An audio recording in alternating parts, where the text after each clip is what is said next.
السلام عليكم ورحمة الله وبركاته. الحمد لله في الأولى والآخرة له الحكم وإليه ترجعون.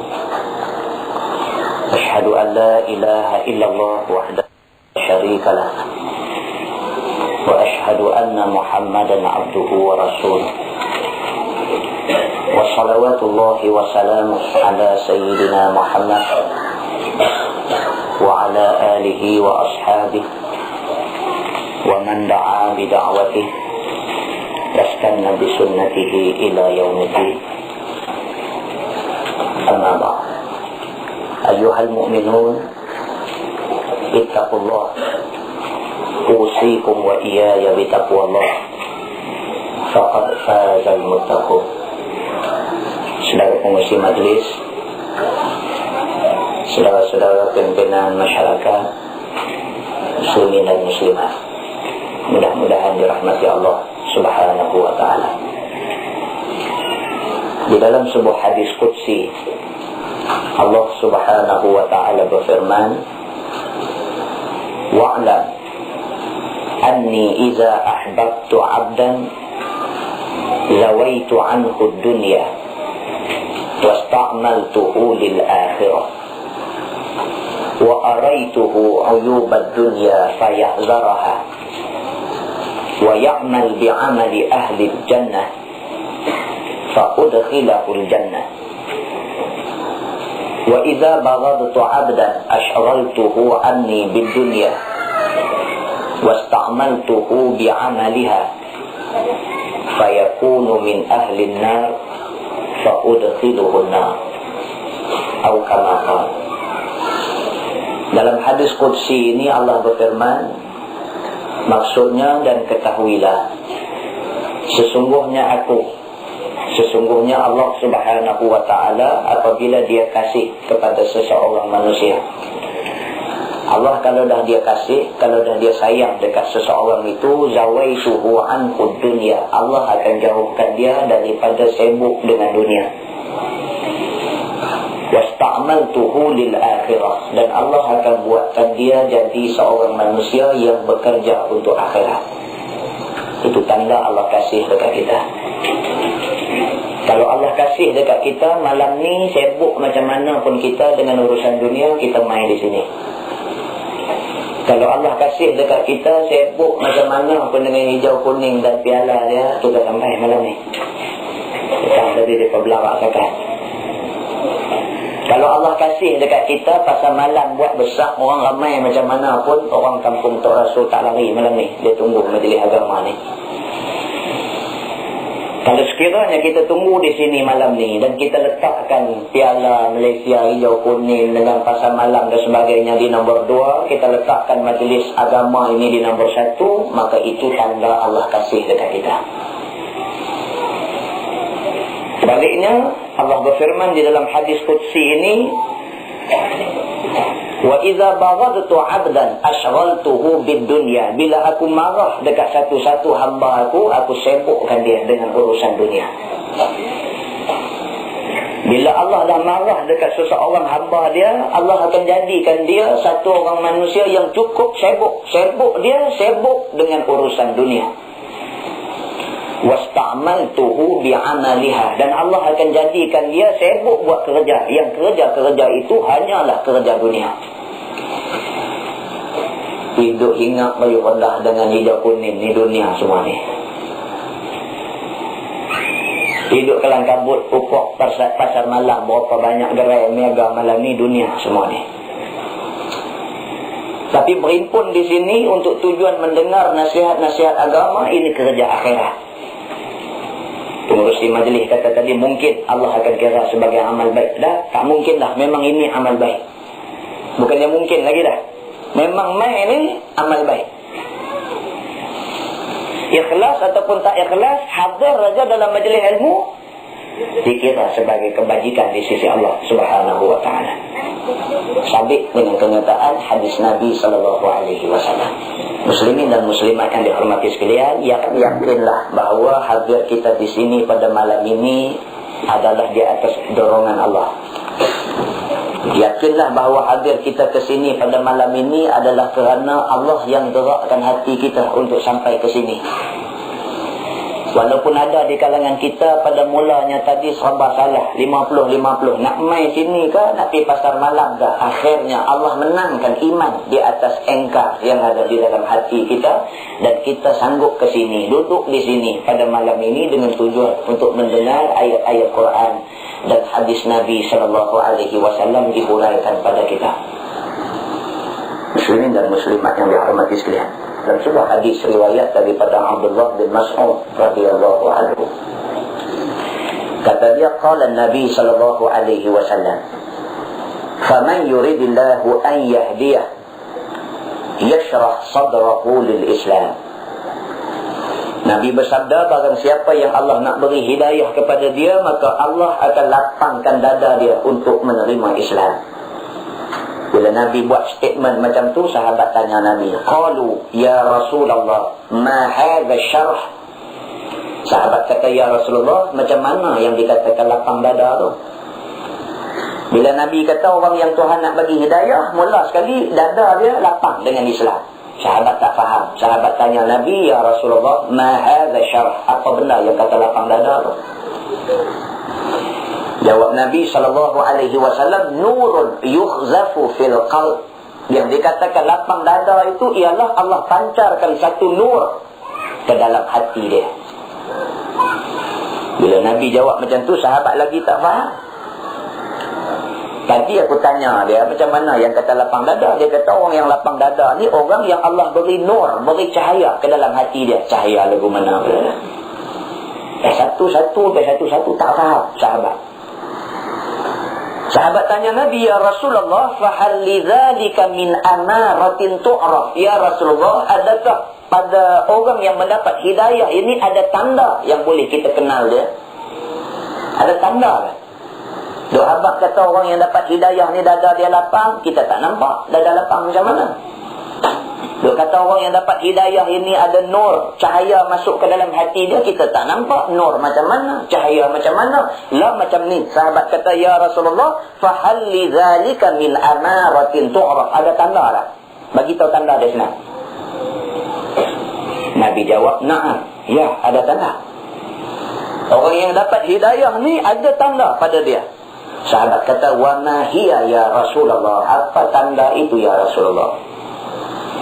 Jawab Nabi, al-inabatu ila daril khulud. Di antara tanda dia ialah al-inabah. Dia ada tendensi, dia ada kecenderungan ila daril khulud, kepada hari yang kekal abadi.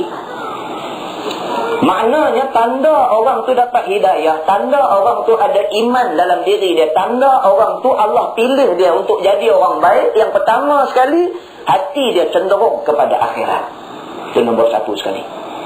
Pertama sekali, dia dalam apa juga kerja dia letakkan soal keredaan Allah di nombor satu. Ni, aku nak buat benda ni Allah izin ke tidak? Allah redha ke tidak? Boleh ke tidak? Kalau dia pasti kata benda tu Allah izin, Allah redha, boleh, sabit dengan Quran, dengan hadis, setelah dia rujuk perkara ni kepada orang-orang yang dipercayai, baru dia buat. Ini orang yang mendapat hidayah daripada Allah.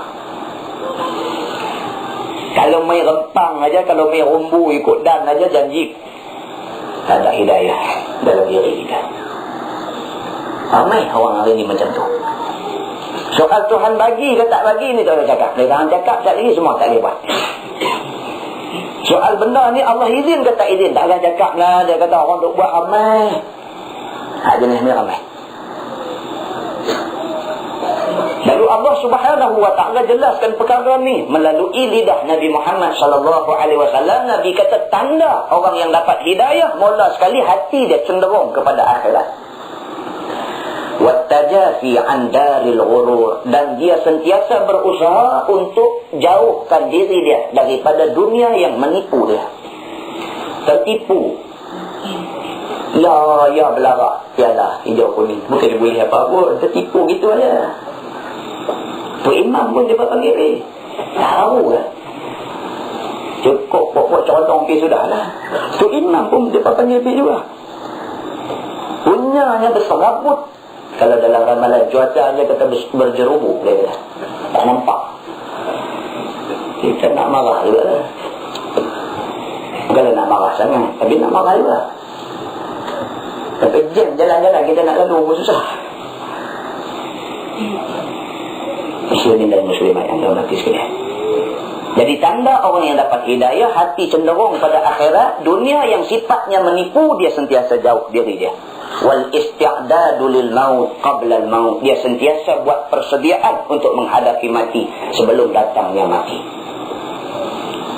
Bila bercakap tentang mati, kita bercakap tentang satu tajuk yang tak ada siapa tahu kesudahan dia. Bila kita bercakap soal mati adalah satu soal yang tidak ada manusia boleh bercakap secara pasti. Tak. Nak pasti kata aku ni kok mana pun umur 60 lebih baru mati. Tak boleh cakap. Habis-habis cakap telok peleceh jatuh pakai bang. Peleceh pakai bang tu je. Boleh pergi. Habis-habis cakap balik, tengah duduk jalan balik tu meloreh jatuh bang ke tanah. Lumpuh terus. Masuk hospital 3 hari. Habis. Bila kita bercakap soal mati, maka soal ini adalah soal yang juga menjadi rahsia Allah Subhanahu wa ta'ala. Nabi Muhammad tak tahu bila dia nak mati. Nabi Muhammad tak tahu bila dia nak mati. Ini kan pula kita, lagi-lagi kita tak tahu bila kita nak mati. Oleh itu, persediaan untuk menghadapi mati mesti buat bermula daripada saat ini juga. Apatah lagi kita ni dah masuk skin bencin. Apatah lagi kita dah masuk dalam zon berbahaya, dia panggil. Duduk tunggu bawah pokok duk mindang, bukan dia zaman kita dah. Kesian, kita tengok kadang-kadang kesian. Peringkat tu patut masjid tempat dia. Sepatutnya dah duduk tunggu bawah pokok ketapang, duduk tolak buah dam lagi. Bila lagi nak mulakan amal baik di sisi Allah Subhanahu wa ta'ala. Kalau mula waktu tu pun dah kira terlewat dah, tak mula lagi. Muslimin dan muslimat yang dirahmati sekalian, Allah berfirman di dalam surah As-Saffat, A'udzubillahi minasyaitonir rajim. Azalika khairun nuzulan am syajaratuz zaqqum. Inna ja'alnaha fitnatan lizzalimin. Innaha syajaratun takhruju min aslil jahim. Tal'uha ka'annahu ru'usus syayatin. Fa'innaha la'akiluna minha famali'una minhal butun. Summa inna lahum 'alayha la syauban min hamim. Sadaqallahul azim. Allah sebut dalam ayat ni dua pilihan kepada manusia. Kerana Allah memang spesial dia dua aja. Jadi baik, tidak pun jahat. Masuk surga, tidak pun neraka. Maka dia bagi pilihan dalam ayat ni pun dua. Azalika khairu nuzulan am syajaratuz zaqqum. Dua. Adakah Quran yang aku turunkan itu sebaik-baik benda yang aku bagi dekat kamu, ataupun pokok zakum di neraka esok baik bagi kamu? Ini. Nak ikut Quran ke? Nak pergi neraka ke? Tuhan tegas dalam soal ni. Dia tak mau orang atas pagar, tak mau. Nak sokong Nabi Muhammad ke? Nak sokong Abu Jahal? Pilih. Saya tak mau mana-mana kaya. Maka soal Islam mesti kena sokong. Soal apa yang Nabi Muhammad bawa, kita mesti sama dengan dia. Tak ada pilihan.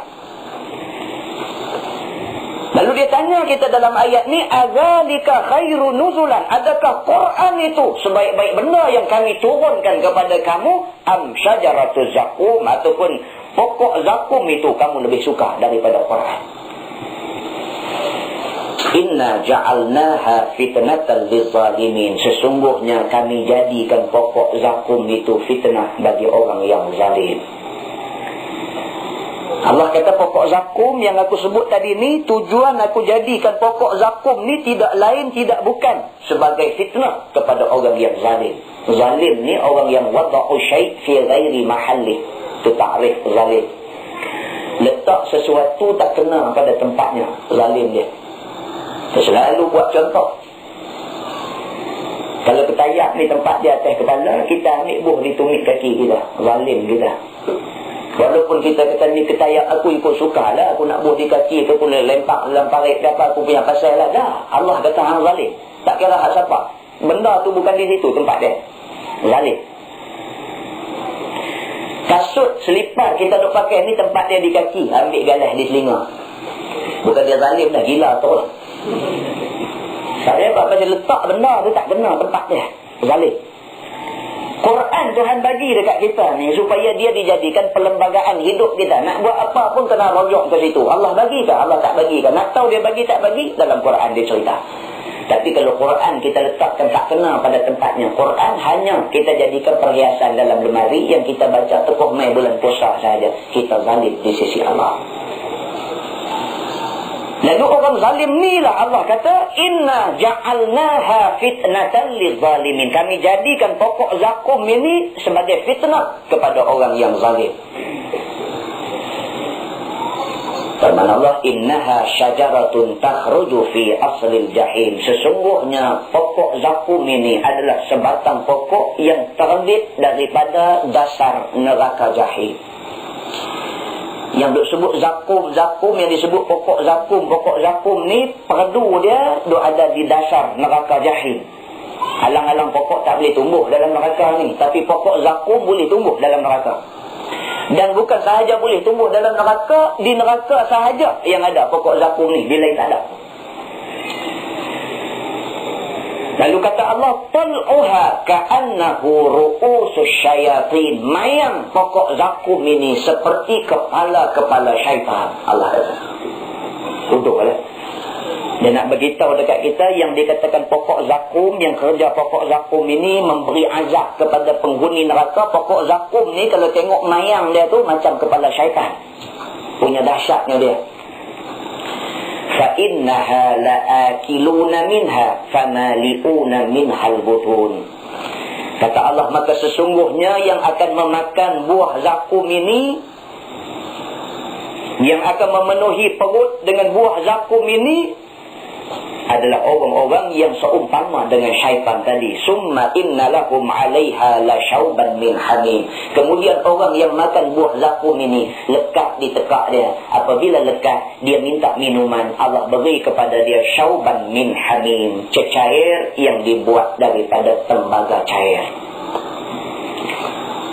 Ahli neraka esok, malaikat Zabaniyah mai kekah mulut ni, dia kekah mulut, dia suap buah zakum ni. Bila masuk buah zakum ni, dia tak boleh terus dalam perut, dia lekat di tekak. Ini cerita di dalam tafsir dalam tafsir Quran. Bila dia lekat di tekak ni, penghuni neraka minta dekat Allah, ya Allah, seksa sangat ni buah zakum, tak mau nak lepas ni, dia lekat di sini, minta air. Allah perintahkan malaikat Zabaniyah supaya bawa sejenis air, nama dia hamim, iaitu leburan tembaga cair. Lebok tembaga tu bagi jadi cair, tuang masuk.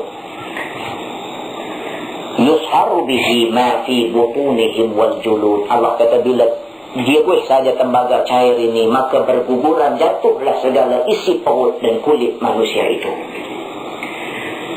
Muslimin dan muslimat yang dihormati sekalian, kita sedang baca Al-Quran, kita sedang menerangkan maksud Quran, kita sedang menceritakan yang sebenarnya Allah tulis dalam Quran. Tak ramai orang Islam cuba nak buka tengok apakah makna di sebalik ayat Quran. Tak ramai sebenarnya orang Islam yang sanggup nak singkap tengok apakah tafsiran yang terkandung di sebalik ayat-ayat Quran ini. Ada orang tak suka bila kita terang benda-benda ini. Dia kata bukan cara dia. Kita kena serang benda baik-baik aja dekat orang. Kita tak suka terang benda-benda yang bagi takut orang. Takut esok orang lari daripada Islam. Dah. Kerja Nabi Muhammad menerangkan benda baik dan benda buruk. Kita tidak ada pilihan, melainkan kita mesti terangkan benda baik dan kita terang benda buruk. Kalau kamu buat begini, ini balasan dia. Kena terang macam tu. Kalau buat baik, balasan dia baik. Kalau buat benda tak baik, balasan dia tak baik bagi kamu. Muslimin dan muslimat yang dihormati sekalian, kita tak mau ada manusia yang di hari akhirat esok dia menyesal besar di depan Allah Subhanahu wa taala akibat daripada kelalaian dan kesilapan diri dia sendiri. Jadi apa belalong ni?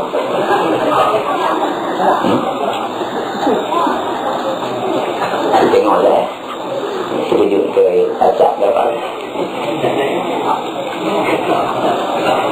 Tapi yang pastinya orang minyak tak ada di sini. Itu pasti kita pasti. Kalau orang minyak dia tak boleh dengar Quran. Kita takat bulu kuning dia tak takut ni. Boleh saja nak sulam masuk lah. Jadi perlu kalang kabut lah ni. Makcik-makcik kita ni jaga baik. Kalau ada anak-anak balik bulu kuning punggai betul memang. Ada belah bulu kuning, jaga bulu kuning tu nanti dia main awal lagi. Dia kata ni orang dia ni tak percaya ke Tuhan. Dia percaya ke bulu kuning. Orang yang percaya bulu kuning ni lebih kurang Hindu, Cina, Kapiak juga. Tak ada apa beza. Kalau Hindu percaya kat tokong dia, kalau Cina, Kapiak, Buddha percaya dekat tokong dia, kita percaya ke bulu kuning. Apa ya? Allah uji sikit aja. Uji sikit aja berselera. Cari bulu kuning. Ada satu sahabat beritahu tadi, dia kata bukan takat ambil bulu kuning buah kaki. Tinduk peluk bulu kuning badan. Saya kata kadang lagi tak sakit jadi nanti sakit pula. Dia miang bulu je, dia celaru lagi habis semua jahanam rumah tangga semua. Tinduk peluk bulu kuning. La haula wala quwwata illa billah. Ada sampai jadi berserabut begitu. Allah sebut dalam Quran, wa kafa billahi wakila wa kafa billahi syahida. Banyak ayat Allah kata wa kafa billahi syahida. Cukuplah Allah jadi saksi kamu. Cukup. Kita serah diri kita pada Allah, kita serah kepada kuasa Allah, kita minta Allah jaga kita. Cukuplah. Tak usah sebut orang minyak lah, dajjal hebat tu pun akhir zaman tu pun tak boleh buat apa kat kita kalau Allah jaga kita. Pasal apa umat Islam hari ini mudah sangat rapuh sangat iman dia?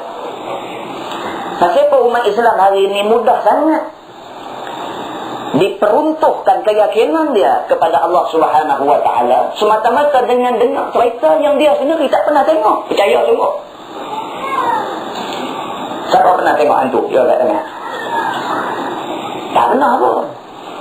Dia takut tu lah ya Allah. Sibuk pula ni pun terbaik kata orang minyak. Saya jumpa orang Sungai Bakar kemarin. Orang Sungai Bakar kemarin. Kata hampa duk berjaga sekarang banyak. Dia kata jaga semua. Gila jaga dia. Berapa lama dah dia jaga. Dia kata ni sejak daripada timbul kereta ni. Dalam tempoh duk jaga tu ada siapa pernah nampak? Orang minyak tak nak nampak kata, tapi kucing hitam nampak. Kucing hitam ni bukan nanti tempat hampa di mana pun ada kucing hitam. Tapi dia kata dia merokok. La haula wala quwwata illa billah. Kawan kita duduk tanam buat perahu. Laki kerja malam balik pukul 11.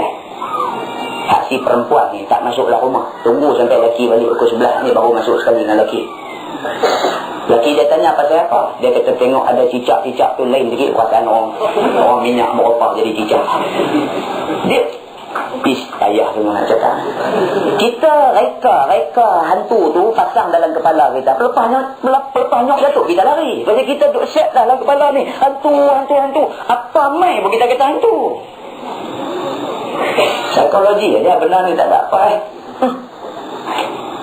Dia percayalah. Ni yang Quran duk beritahu, ni yang hadis duk beritahu. Ni benar betul. Dia tak takut. Ni ada cerita, kata kamu nak pilih Quran ke, kamu nak pilih pokok zakum ke? Ni dia tak kerti apa juga. Bukan orang sini, ni orang lain ni. Dia tak mau nak letih juga. Ni Quran ni, yang Allah sebut dalam Quran ni tak ada kepalsuan, tak ada kesilapan, tak ada salah. Sikit pun, semuanya betul. Kita mula-mula surah Al-Baqarah, Allah beritahu dah, Alif Lam Mim, Zalikal kitabu la raiba fi, Hudan lil muttaqin. Mula-mula dia kunci siapa? Ni, hampa nak mula baca Quran ni, Alif Lam Mim, Zalikal kitab. Itulah Al-Kitab. Itulah Quran, la raiba fi. Tidak ada sikit pun keraguan pada dia. Hudan lil muttaqin. Menjadi petunjuk kepada orang yang bertakwa. Mula-mula, saya beritahu. Jaga, Quran ini tak ada keraguan sikit pun. Ragu juga. Bila kita baca dekat dia ayat Quran, dia ragu juga. Dia duk, sungguh ke macam Quran kata ni? Kita baca kat dia ayat Allah berfirman, A'udzubillahi minasyaitonirrajim, Innal ladhina kazzabu biayatina sawfa nuslihim nara. Kullama nadijat juluduhum baddalnahum juludan ghairaha liyazuqul azab. Innallaha kana azizan hakima. Sadaqallahul azim. Allah sebut dalam Quran. Pasal neraka yang Nabi tengok dalam Isra' dan Mi'raj ni juga Allah sebut sesungguhnya orang yang kufur, yang engkar, yang tak percaya bi ayatina, dengan ayat-ayat kami. Daripada mula pukul berapa tadi kita ceramah, berapa potong dah ayat Quran kita bawa, dia tak mau nak percaya dengan ayat Quran ni. Allah kata sesungguhnya orang yang tidak percaya dengan ayat-ayat kami, saufa nuslihim nara, kelak kami akan datangkan kepada dia api neraka kami. Kullama nadijat juluduhum, setiap kali badan dia dibakar hangus lentung, baddalnahum juludan ghairaha, kami ganti kulit yang hangus tu dengan kulit baru. Liyazuqul azab, Allah kata tujuan kami satu aja, liyazuqul azab, supaya dia rasa macam mana dahsyatnya azab itu. Tuhan kata orang yang kufur, orang yang engkar, orang yang tentang Tuhan, orang yang tak mau ikut Quran ni, orang-orang ni aku akan dera dia di hari akhirat esok. Apa tujuan Tuhan dera dia? Adakah Tuhan nak bagi pengajaran dekat dia? Dah. Bukan nak bagi pengajaran. Pengajaran apa? Dah tak ada guna lah. Hari akhirat ni, yaum la yanfa'u malun wala banun. Bila sampai hari akhirat, kata Allah, hari akhirat adalah satu hari la yanfa'u malun, harta benda tak boleh bagi manfaat pada dia, wala banun, anak pinak tak boleh tolong ibu bapa dia, illa man atallaha biqalbin salim. Orang yang selamat pada hari itu hanyalah orang yang datang menghadap Allah dalam keadaan hatinya selamat sejahtera. Siapa dia? Orang yang selamat hati dia, orang yang daripada masa dia hidup atas dunia, bila dia dengar Quran, sami'na wa ata'na, kami dengar dan kami taat. Bila kita baca Quran, kita cerita bahawa orang yang masuk neraka ni akan dibakar badan dia, hangus rentung kulit dia, Allah ganti kulit baru. Apa tujuan Allah buat macam tu? Liyazuqul azab. Allah kata tujuannya supaya dia rasa azab aku. Bukan tujuan nak bagi pengajaran. Kita hari ni kalau kita nasihat anak kita tak mau ikut, nasihat kali kedua dia tak mau ikut juga, nasihat kali ketiga tak mau ikut juga, kali keempat bubur sebiji. Kata bagi tujuan dia apa? Tujuan nak bagi dia sakit enggak? Dah, tujuan dia nak bagi pengajaran. Lain kali hanya nak buat dah. Tapi di hari akhirat itu Allah azab orang yang engkar, bukan tujuan nak bagi pengajaran, kerana pengajaran tak ada manfaat dah pada masa tu. Tujuan dia saja Tuhan nak bagi kena azab. Padan dengan hang dulu engkar sangat. Innallaha kana azizan hakima, sesungguhnya Allah dia maha perkasa lagi maha bijaksana. Muslimin dan muslimat yang dihormati sekalian, hati yang Allah bagi dekat kita ni perlu kita pelihara elok-elok. Kalau sekiranya kita tak pelihara hati ni, maka kita bakal menjadi seorang manusia yang terlampau banyak krisis. Dunia kita duduk hari ini dunia krisis. Dengan krisis politiknya, dengan krisis ekonominya, dengan krisis sosialnya, krisis jiwanya, krisis fikirannya, dengan krisis nilainya, dengan krisis akhlaknya, dengan krisis rumah tangganya, macam-macam krisis. Semua krisis ni bermula daripada hati yang tidak bersih. Jadi krisis. Kalau suami dan isteri, dua-dua hati ini hati yang bersih dan hati yang diselubungi iman daripada Allah, tidak akan ada krisis. Tapi bila hati suami isteri ini dua-duanya tidak ada iman daripada Allah, dua-dua sekali ada krisis. Ataupun salah seorang ada iman, seorang tak ada iman, krisis juga. Suami rajin pergi mengaji, bini tak rapi. Suami bila duk mengaji, duk dengar ceramah sana sini, dengar orang duk bagi tahu bahawa azab bagi orang yang tidak mau menutup aurat misalnya terlalu besar di hari akhirat, sehingga kan esok kalau sekiranya dia suami ni orang baik, dah sikit lagi nak masuk pintu syurga, Allah suruh tutup pintu syurga, dibuka pintu neraka. Anak isteri lari keluar peluk dia. Isteri kata, abang tolong saya abang. Anak kata, ayah tolong kami ayah. Ketika itu dia buat tak kenal anak isteri dia. Allah perintahkan dekat malaikat, khuzuhu faghulluh, tangkap laki-laki ni, ikat dia. Laki-laki yang atas dunia dulu bagus, baik, rajin semayang, rajin ingat pada Allah ni. Oleh kerana anak bini dibiak dalam keadaan tak tentu arah, tak dibentuk secara agamanya, maka laki-laki ni khuzuhu, tangkap dia, farullu, ikat dia. Summal jahim salluh, kemudian umpankan dia ke dalam neraka jahim Allah. Summa fi silsilatin zar'uha sab'una zira'an faslukuh, kemudian dengan rantai besi yang panjangnya 70 hasta berkas dia. Dia dengar orang berceramah macam tu, naik sayau juga dia. Dia naik sayau juga. Dia duduk dengar ustaz cakap ni, fikiran dia ada di rumah. Duk nampak muka bini dia, rambut baru petang dari tikaran di kulit. Bini tu petang tadi baru tikaran rambut di kulit.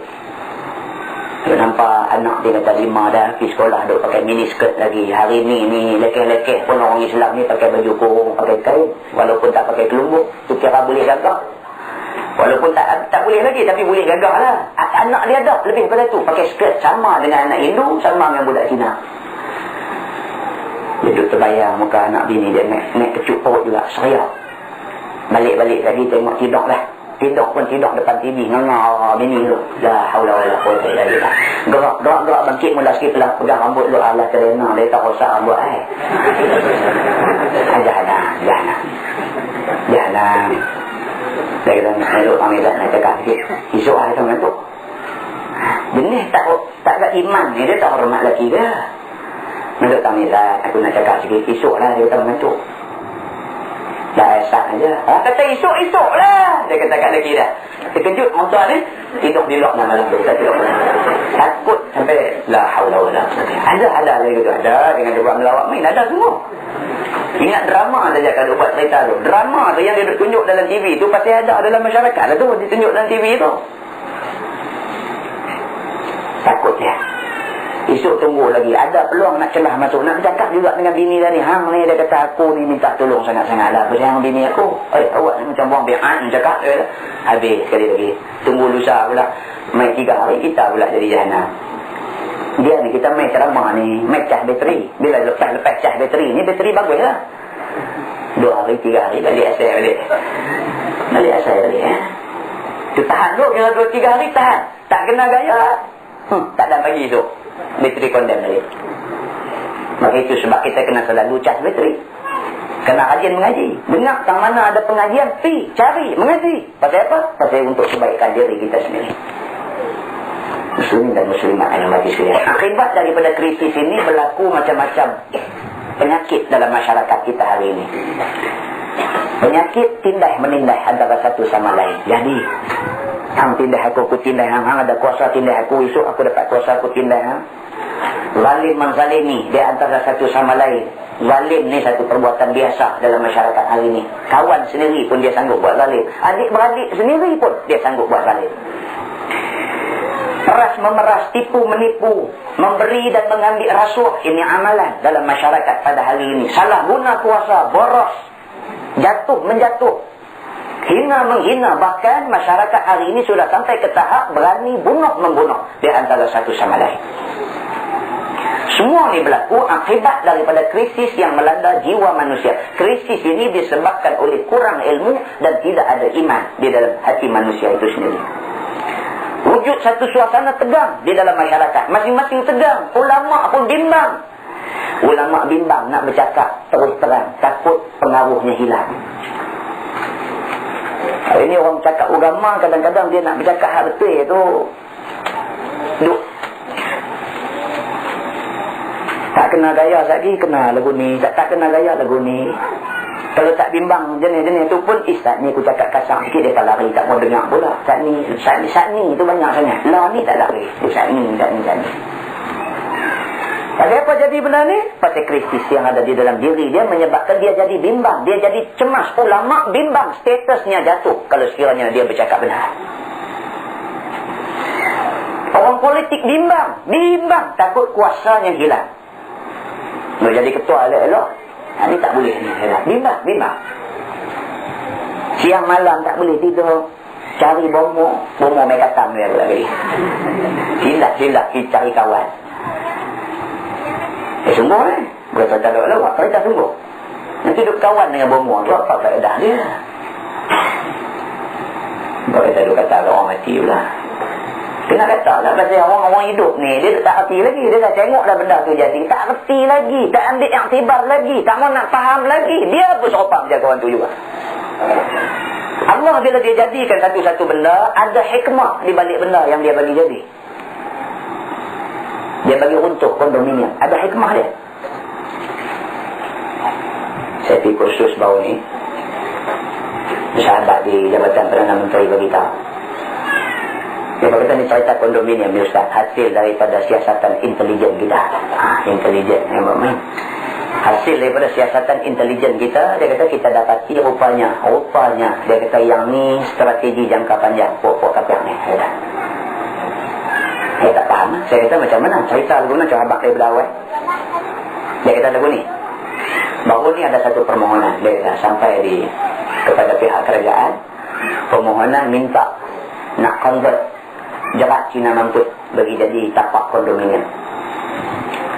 Tak apalah, itu permohonan dan akan diproses, dia kata. Tapi permohonan ni lain daripada permohonan biasa kita dapat, dia kata.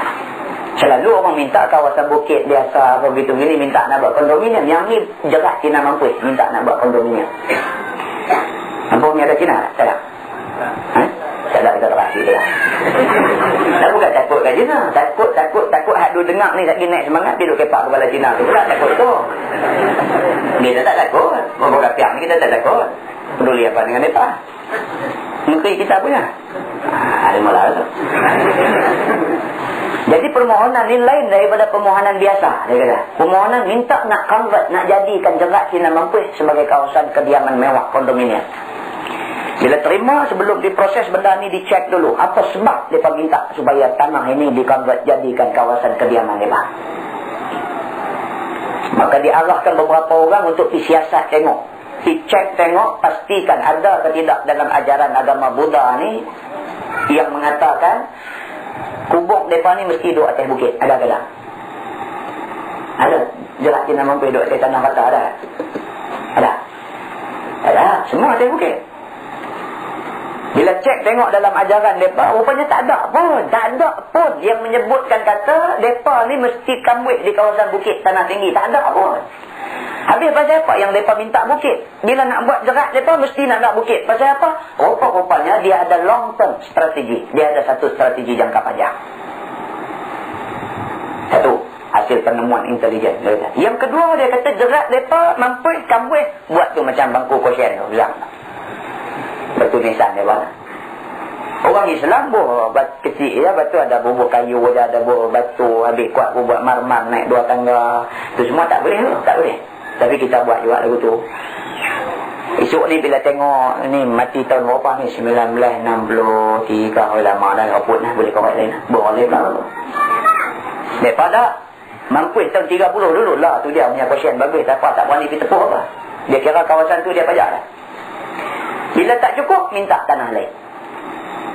Hidup dah penuh, minta sikit lagi. Penuh, minta sikit lagi. Minta sikit lagi. Tak bagi, tak boleh. Kena bagi. Bagi. Jadi kawasan dia, 2 dah penemuan. Maknanya strategi untuk dia dapat lebih banyak tanah untuk dia. Yang ketiga, hasil penemuan didapati jerat mereka ni tak pernah pun duduk atas bukit dalam hutan. Mereka mesti duduk atas bukit tepi jalan. Mesti. Pasal apa? Itu kawasan paling strategik. Tepi jalan ni cukup strategik lah. Kalau tanah tepi jalan mahal. Kalau tanah lepas di kampung Tok Dui ke apa ke, Tok Rasul ni tak paling lah. Tok Dui ke apa ke, Dui tu punya jauh. Harga rendah sikit. Kalau Tok Rasul ni sekaki kita kata RM5.50, Tok Dui tinggal RM2.50. Mereka ni nak minta kawasan kubur. Mereka tak pernah minta kawasan dalam hutan rimau. Bukit dalam hutan tu ada. Dia tak minta. Dia mesti minta tepi jalan yang kawasan itu berpotensi untuk dibangunkan pada satu masa nanti. Satu jumpa. Akhirnya bila mai permohonan untuk ubah daripada jerat tu bagi jadi tapak kawasan perumahan kondominium, barulah kita sedar, baru buka cek balik pasal apa dia minta jerat nak minta bagi jadi kawasan kondominium. Bila cek, rupanya syarat pembinaan kondominium pula dah. Baca pula. Syarat untuk dibina kondominium mesti komplit dengan alat-alat ni, dengan tempat-tempat ini. Dia ada spesifikasi dia. Dia ada Syarat-syarat yang mesti dipatuhi. Apa dia? Di antaranya pusat karaoke mesti ada. Kalau buat taman selati tak payahlah, pusat karaoke ni tak payah. Tak ada dalam syarat kalau nak buat tu depa saja tarik penyakit lah. Tapi kondominium ni syarat dia untuk boleh buat kondominium mesti ada benda ni. Apa dia? Yang pertama pusat karaoke, yang kedua pub, yang ketiga night club, yang keempat swimming pool dan yang seumpama dengan dia. Bila buat kondominium dengan kelengkapan-kelengkapan yang macam ni, orang Islam tak boleh duduk lah. Kita nak duduk macam mana? Kita bagus punya pun helmet putih, tengok dia pakai bikini, main duduk lintas tepi, kita nak pergi mandi kolam renang. Astagfirullahaladzim, kita pun. Esok lalu lagi dia main kentil-kentil jalan depan kita. La haula wala quwata illa billah, mata berkuati sampai kentu masuk kolam. Hari ketiga esok lalu, la haula wala, tapi kau duduk slow dah sebut. Hari keempat tengok dengan kita sekali slow awal pergi duduk tonjong kolam. Kalau nak duduk juga, dia akan jadi lagu tu. Kalau orang yang sayang Islam dia, yang sayang iman dia, dia tak mau duduk orang. Benda-benda macam tu tak menyesuaikan diri dia untuk duduk di situ. Tak sesuai, tak boleh nak duduk. Macam kita duduk kampung mereka lah. Buka-buka pintu anjing duduk ngengah. Lidah tak jalan-jalan depan pintu kita. Kata terkejut. Esok buka-buka main khinzir pula dah. Bagus punya duduk melepok depan pintu rumah kita. Kena 2 hari, 3 hari jual rumah. Duduk orang lain. Kita tak boleh dengan benda-benda macam ni. Benda macam ni dijadikan syarat untuk meluluskan pembinaan satu kondominium. Ini hasil dapatan daripada pihak Jabatan Perdana Menteri. Dia. Jadi kita ni, mereka ni 5 tahun, 10 tahun ke depan daripada kita. Dari segi strategi dia. Kita ni duk ngomong-ngomong dia tak mana pergi. Bila dah jadi begitu baru sedang tengok banyak bukit nak bagi kat mereka. Bila dah bagi pergi duk korek, tulang-tulang angka dia nak lepak kelek, tak boleh. Tak boleh. Tak boleh buat begitu. Jadi suasana yang tegang, tak boleh dah. Tapi kita dah silap bagi banyak lah.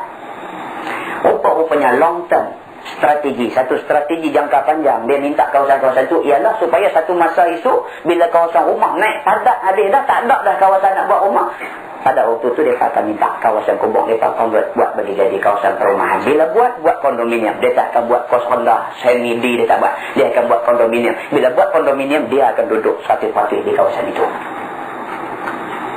Muslimin dan muslimat yang dihormati sekalian, yang tu pun kena tahu juga Isra' Mi'raj juga dah. Kalau kita nak cerita naik borak saja tak ada apa malah ni, kita nak habaq juga yang ni, bahawa kita ni duduk atas dunia yang ditunjukkan kepada Nabi SAW di dalam peristiwa Isra' dan Mi'raj dengan gambaran satu rupa manusia perempuan yang menyingsing lengan baju dia dan di tangan dia penuh dengan barang kemas. Ini dunia. Bila Nabi lalu tepi dia panggil Nabi.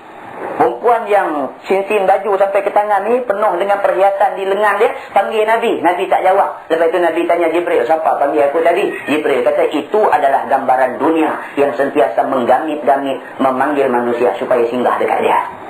Nasib baik hang tak sahut panggilan dia tadi. Kalau hang sahut, habis rosak anak cucu hang esok, umat hang esok akan ikut dia. Dalam-dalam tak menyut tu dia celahu juga. Bila Nabi dahaga minta ayak, diberikan kepada Nabi ayak susu, diberikan madu dan diberikan arak, Nabi minum susu. Jibril kata, Alhamdulillah Muhammad, engkau pilih fitrah. Kalau engkau pilih arak, nescaya binasalah umat engkau. Dalam-dalam tak pilih arak tu pun, la ilaha illallah. Muslimin dan muslimat yang mati sekalian, teruknya kita kalau nak banding dengan apa yang sebenarnya diajar oleh Quran dan apa yang sebenarnya ditunjukkan oleh Nabi SAW. Oleh kerana krisis jiwa, hati tidak bersih ini, ahli ekonomi, ahli korporat, tokoh korporat dan sebagainya sentiasa diserang mimpi ngeri, mimpi saham jatuh. Tak aman hidupnya, hidup pun tak tahu nak lena, gaya nak lena, terjaga terjebak. Allah tu mimpi jatuh. Jatuh apa? Jatuh pokok orang, tak jatuh saham. Sampai lagu tu jadi. Helmet punya bagus atas kepala putih, hidup tengok ni saham mana naik, saham mana jatuh lah ni. Malu dekat ketayak tu dah, sudah lah. Kalau tak malu kat Tuhan pun. Muslimin dan muslimat mati sekalian, orang miskin bimbang nasibnya tak dipedulikan orang, wanita bimbang kehilangan haknya dan sebagainya. Ini semua berpunca daripada hati manusia yang tidak bersih. Maka oleh itu Nabi dioperate terlebih dahulu sebelum dia lalu dalam peristiwa Isra' dan Mi'raj itu. Kemudian ditunjukkan kepada Nabi beberapa gambaran Di antaranya ditunjukkan gambaran perempuan tua yang menunjukkan itu adalah umur dunia. Maknanya dunia ni tak berapa hari dah nak binasa. Dalam sebuah hadis riwayat Abu Hurairah, Nabi bersabda, kata dia, la taqumu sa'ah hatta yafidal mal wa tadhhar al-fitan wa yaksur al-haraj. Qalu wa mal haraj ya Rasulullah? Qal al-qatlu al-qatlu al-qatlu atau kama qala. Hadis riwayat Ibnu Majah. Nabi bersabda, kata dia, kiamat tak akan jadi sehinggalah harta melimpah ruah. Di antara tanda kiamat, orang bakal jadi kaya. Tanda kiamat. Hari ini kaya lah kadang. Hari ini kalau kita nak cari orang yang betul-betul miskin, kalau ada pun tak ramai lah. Tengok rumah tu nampak macam miskin. Naik-naik atas rumah, hi-fi set pun ada. Ni radio kecil-kecil lah pun ni, dia pakai kata main. Ya, kita bukan nak main, kita nak main rakam ceramah. Dia pakai nak main. Jadi hak ni tak main. Dia main apa? Hi-fi set. Beli equalizer pula tambah, nak bagi bunyi macam mana gempa bumi tu. La ilaha illallah. Dia punya merapu sampai dia putus. Ni kita cerita ni, kita tengok sendiri. Kita ni pun benar nakai juga. Tiap rumah orang tu tengok juga lah. Wah, cakap radio lah. Wali-wali belakang tu dia soundbox, dia kurang sak ni juga, gantung datang. Kata dia ni sound apa ni tanya. Kata ni budak-budak saya yang pak tu. Budak-budak ni dah lah untuk apa, untuk buat mengaji kitab ni. Kita pun tahu bukan buat mengaji kitab saja, tanya dia. Saya duk buat mengaji kitab ni, ni sound bagus ni. Buat macam tak tahu semua. Dia kata depa ni sound televisyen dia. Kata sound televisyen gantung naik data tu, bukan bawa atas. Panggil kawan main welding, besi, pegang lampu tu, soundbox tu kalau timpa lah, Allah. Bukan dia mati syahid lah. Buatlah nak jadi cerita api, duk gabui-gabui sampah bawah tu, lorong metal kepala. Besar pada tu lagi. Duk penyuruh rumah. Bubur besi, welding, pegang tu, duk gini data. Saya kata sound TV tak cukup kan? Budak-budak. Jawapan mudah sangat. Budak-budak. Dia kita pun saja. Dia boleh ni, no? Kita boleh sambung dekat televisyen kita. Oh, dia tengok ustaz ni minat sikit. Dia kata ni, kita kena beli Yasin pula ustaz. Dia kata kena beli equalizer pula tambah. Dia kata ustaz ni saya boleh pasang di rumah ni. Kita saja nak buat model ceramah je. Tidak ada apa. Saya beli Yasin ni, equalizer saja dah nampak okey lebih sikit lah. Dah ilah Allah, equalizer saja tak okey lebih. Dia kata tu aku main sekali. Kalau nak bagi power lebih, dia lah pinjam video, pasang-pasang, dia main video gambar earthquake, apa nama ni, gempa bumi ni, earthquake. Gom kata bunyi, rumah tu pun boleh buat. Dia kata live, dia kata macam sebiji macam kita duduk dalam gempa bumi tu. Tengok-tengok gempa sungguh, baru boleh tahu. Dia duduk kata TV. Dia duduk kata TV. Kalau yang macam tu gambar azan je lah. Kata dia tanpa pasang video apa, tengok di luar duduk lebih dah. Dia boleh jadi, dia buat main. Los Angeles kena gempa bumi. Petaka Tuhan boleh datangkan pada bila-bila masa. Tengah duk menyanyi dalam studio, boleh kena malapetaka. Ni duk ubah ni. Dia syok sekarang je. Lagu Melayu jadi lagu Hindu. Dia boleh bagi kalau itu, tapi kalau dia bagi dalam keadaan macam tu tak syok lah, tak syok lah. Dia bagi dalam keadaan tengah duk menyanyi, wi tu mati. La ilaha illallah. Na'udzubillah min dzalik, minta doa. Sama dengan kita bawa kereta, bukan duduk dalam studio. Kereta kita tu macam studio lah, macam studio. Tutup tingkap apa-apa. Buka aircon bagi terang sikit, dia sejuk tu lah. Cermin buh tintat pula sikit, bagi gelap sikit, bagi JPJ tengok kita, usah kita sikit. Budak-budak kita. Kita biar bagi JPJ usah kita. Dia tengok dia kata bagus sama yang gelap. Kita buh bagi gelap sikit, bagi dapat tengok kita. Dia pasang lagu bagus pula, gedung-gedung. Kom kata kena dengan lori tangki minyak. Habis. Kalau tengah duduk dengar Ismail Hasim baca Subhanallazi asra bi'abdi, tak faham. Kalau tengah duduk dengar muzik, tengah duduk kaki tu tekan minyak pun duduk kedik-kedik. Kereta pun tak pelan tu, kena masa tu. Jaga. Itu sebab kita nak poinnya, dalam apa keadaan sekalipun kena ingat Allah Subhanahu Wa Taala. Masa bawa kereta kena ingat, masa main Duduk rumah kawan kena ingat, ziarah rumah adik-beradik kena ingat, masa kerja kena ingat, masa mana pun kena ingat. Allah Subhanahu Wa Taala tetap duduk nombor 1 dalam hidup kita. Muslimin dan muslimat yang mati sekalian. Dalam hadis tadi Nabi kata tidak akan jadi kiamat sehinggalah harta ni melimpah. Susah nak jadi orang, nak cari orang miskin dah ni kaya belakang. Tak ada sebuah rumah yang tak ada TV color hari ni. Semua ada TV color. Kalau tak ada tu bukan pasal tak mampu, pasal saja tak mau beli. Satu sahabat saya, kami cerita bila nak dia. Satu sahabat saya, dia ni dia tak mau TV, tak mau ada dalam rumah. Dia kata TV ni bagi rosak anak-anak dia. Dia memang bagi tahu kat saya. Dia kata, Ustaz, saya tak ada TV dalam rumah. Saya tak ada gambar. Bila dia tengok kita tak ada apa, dia tanya balik, Ustaz ada tak TV? Nah, ialah dia nak andai kita apa? Kita kata ada. Dia senyum sunggi saja. Dia terceramah dah lah. TV ada juga. Saya kata ni, TV ni kalau kita tak beli, budak-budak dia pergi tengok rumah orang lain. Nak buat guna. Lagi pula kita nak ambil dekat kita. Dia duduk bertapuk di rumah orang. Berapa lama kita boleh pastikan dia tak tengok TV? Berapa lama? Kita tak setiap saat duduk dengan dia di rumah. Kita ada masa kita pergi sana sini, masa tu dia pergi tengok di rumah orang. Dia pergi sekolah, dia jumpa kawan, dia bermasyarakat. Orang duduk cerita. Dia mesti pergi. Kerana itu kehendak hati dia. Dia mesti pergi. Bila dia pergi, orang kata belah tengok. Pak saja tak boleh email tengok rumah kita.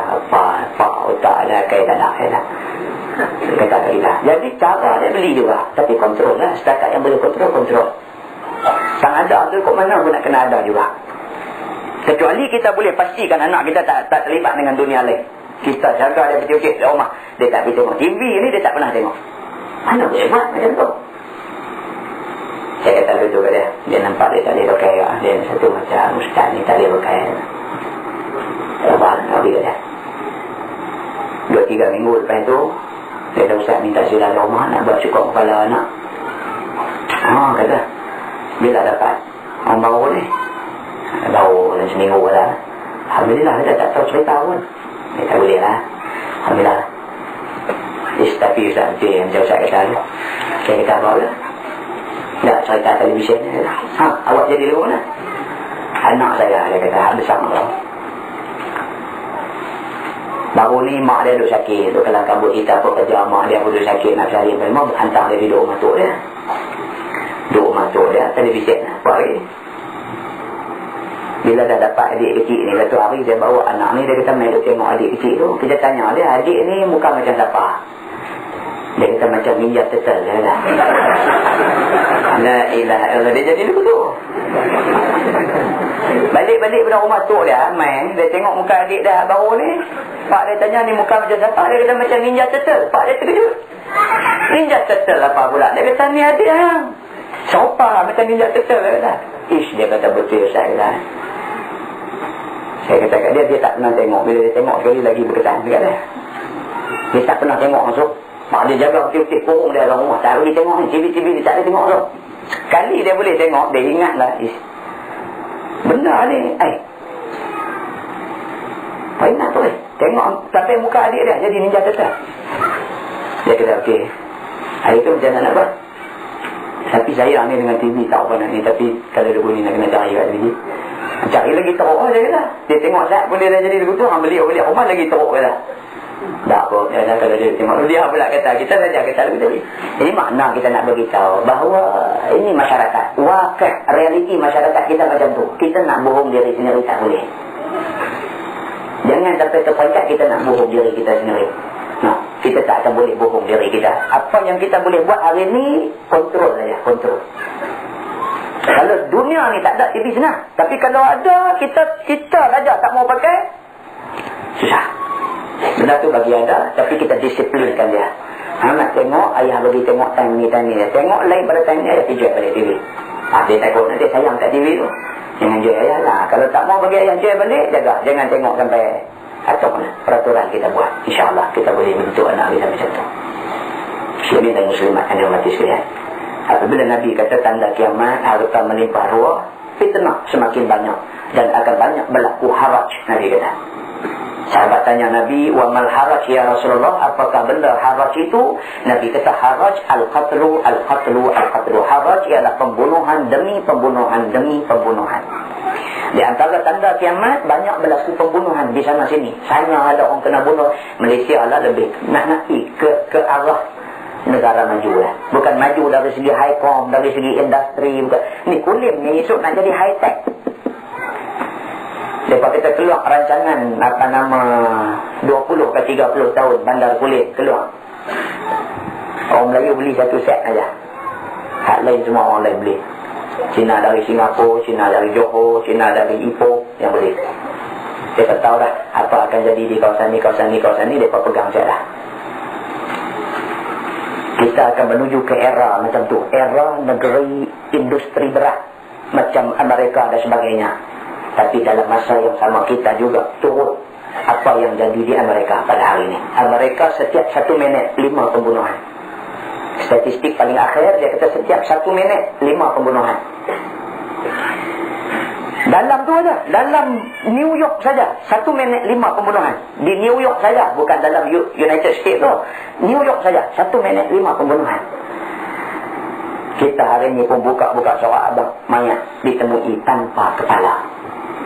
Esok buka-buka pula bayi ditemui terapung-apung di atas permukaan sungai Gombau. Lusa buka pula mayat ditemui dilonggokkan sampah disimpang jalan apa-apa. Tiap hari ada kes pembunuhan. Itu yang dilaporkan. Yang tak lapor wallahu a'lam. Ini tanda kiamat. Sesuai dengan yang Nabi tengok di akhir dalam peristiwa Isra' dan Mi'raj, digambarkan dunia ni seperti perempuan tua. Maknanya umur dunia sudah cukup tua. Apabila tua ni dia jadi macam-macam. Dia nyanyuk berak dalam kain, tencibuh kain. Dia jadi macam-macam. Dunia hari ini tengah nyanyuk. Macam-macam kerosakan berlaku di dalam masyarakat hari ini. Siapkanlah diri kita untuk menghadapi hari akhir zaman ini. Muslimin dan muslimat dan hati sekalian, Nabi juga ditunjukkan tentang gambaran orang yang berjihad pada jalan Allah, diberikan balasan yang tidak putus-putus. Dia tanam tanaman, keluar buah, dia petik ambil, tumbuh lagi buah, ambil, tumbuh lagi, ambil, tumbuh, dan seterusnya. Ini kata Jibril kepada Nabi, gambaran orang yang berjihad pada jalan Allah. Malam ni kita jihad, tapi jihad kita ni jihad menentang kehendak nafsu. Bukan jihad sahabat dulu, jihad menentang nafsu dan jihad turun ke medan perang sabilillah. Kita malam ni jihad menentang nafsu aja. Duk runtun dalam ni. Pasal malam duk runtun. Bukan ada apa nak beli pun. Kalau tak pergi beli situ, boleh beli di kedai. Banyak lagi ada di kedai, tapi tak nak pergi nongkrong juga. Tak apalah, kita lari pergi juga saat balik lagi, kita dengar dan lagi. Bila dengar buah penghujung ni macam duk kata, dia tak tahu hujung pangkai. Main-main duk dengar kondominium untuk. Main-main duk dengar dekat Cina Mampus. Dia kata, ni apa ceramah-uramah apa macam ni, buat tangan begitu. Orang panggil mereka remah Isra' Mi'raj, mereka duk cerita dekat Cina Mampus. Esok dia pukul tenang keliling kampung. Kau panggil ustaz mana tu main cakap merapu. Dengarlah daripada awal. Hang tahulah apa cerita yang orang dah dah main-main tengah jalan, kira macam dia tengah sungguh dah. Ini ada jadi selalu dia dulu ni. Jenis tengah jalan ni dia macam-macam boleh jadi. Jadi orang macam ni esok kalau dia sembang terai, pegang dia tanya. Hang semalam main berapa? Ada kata aku tengok semua. Ada tak mengaku dia kata aku tengok semua. Mula sekali ustaz cakap pasal apa? Aku bukan cek rekorder, mana nak ingat semua. Han cakap pandai ke meja jauh pada. Mau buat begitu pada. Muslimin dan muslimat dan mati sekalian. Untuk itu kita kena balik kepada agama Islam supaya kita selamat dunia dan akhirat. Rasanya sampai di situ cukup untuk malam ini. Yang baik daripada Allah, yang tidak baik daripada kelemahan, kesilapan dan keterlanjuran saya sendiri. Sekian aku qauli hadza wa astaghfirullahal azim li wa lakum. Assalamualaikum warahmatullahi wabarakatuh.